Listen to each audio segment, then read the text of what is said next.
There's a kind of closeness that has nothing to do with proximity. You can share a bed with someone for years and never experience it. You can sit across from a stranger for 2 hours and feel it so completely it startles you. It doesn't announce itself loudly. It settles in quietly in the middle of a conversation that neither of you wanted to end.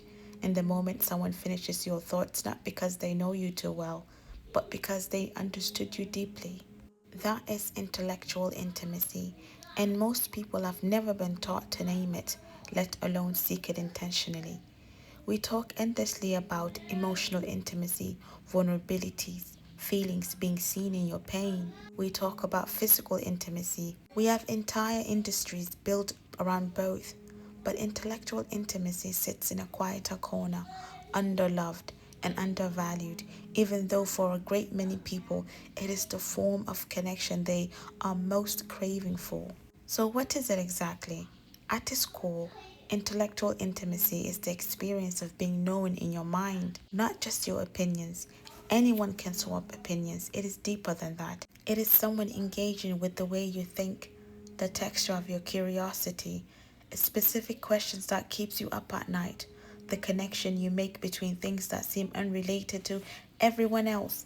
It is being in a space where your ideas are not just tolerated, but genuinely met, challenged, built upon, wrestled with, and respected all at once. It is the difference between someone hearing your words and someone actually tracking with your mind. And it shows up differently depending on the relationship it lives in. In a romantic partnership, intellectual intimacy is what remains when the newness fades and the surface level attraction settles into something that neither has roots or doesn't. It's the couple still deep in conversations at midnight, not because they have to be, but because neither of them is ready to stop. It's the partner who doesn't just support your dreams in a cheerleader kind of way, but actually engage with them, ask hard questions, pushes back thoughtfully, helps you think through things you couldn't think through alone. Physical and emotional chemistry can ignite a relationship. Intellectual intimacy is a lot of what sustains it. When it's missing, people often can't name what's wrong. They just feel lonely in the presence of someone who loves them.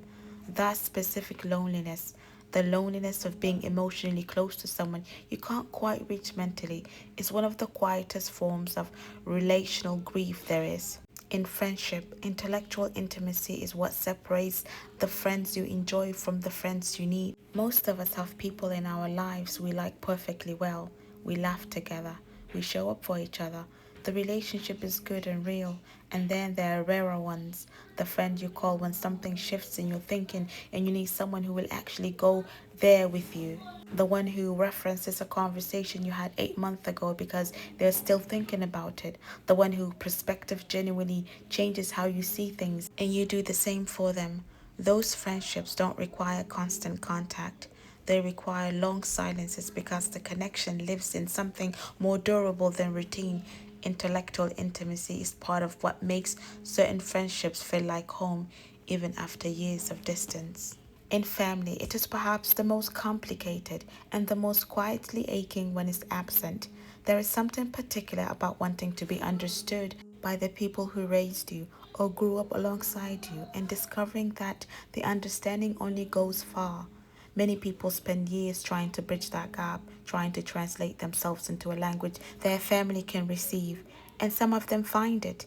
A parent who becomes genuinely curious about who their adult child has become, a sibling who turns into a real intellectual companion over time. When it happens in a family, it is one of the most unexpected beautiful things. When it doesn't, people often find themselves building chosen families around that need without fully realizing that's what they're doing. The relationship with yourself, intellectual self intimacy, if we can call it that, is the practice of actually knowing your own mind, not just your preferences and your opinions, but the deeper questions you carry, what you genuinely believe versus what you were handed and never examined, the ideas you're afraid to follow to their conclusions. Curiosity you have suppressed because it felt impractical, inconvenient, or too far outside of the life you're living. A person who's intellectually intimate with themselves reads and wonders and sits with the hard questions and changes their minds without shame. They know the difference between a thought they have genuinely walked through and a position they have borrowed. That kind of inner honesty is the foundation that makes real intellectual intimacy with others possible, because you cannot truly share a mind you have never bothered to explore. What intellectual intimacy requires in any context is a specific kind of courage. The courage to have real thoughts in front of another person and not perform it, to disagree without becoming a battle for dominance, to say, I don't know, and mean it as opening rather than a concession, to be genuinely curious about how someone else's mind works, even when, especially when it works differently than yours. It requires slowing down in a world that rewards speed. It requires depth in a culture that has grown increasingly comfortable with surfaces. And it requires something that's genuinely rare, the willingness to be changed by a conversation, not convicted against your will, but talked out of your convictions, but subtly, honestly altered. The way good thinking always leaves you slightly different than it found you. The people who experience this know exactly what it feels like. A conversation that expanded something in you. A friendship where you feel sharper and more alive. A partnership that where being known in your mind feels so as sacred as being known in other way. Don't forget those people. They mark you. The hunger for that kind of connection is not pretentious or elitist or reserved for the academics and philosophers.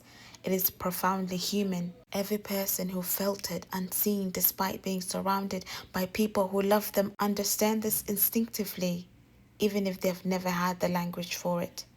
I hope now you do.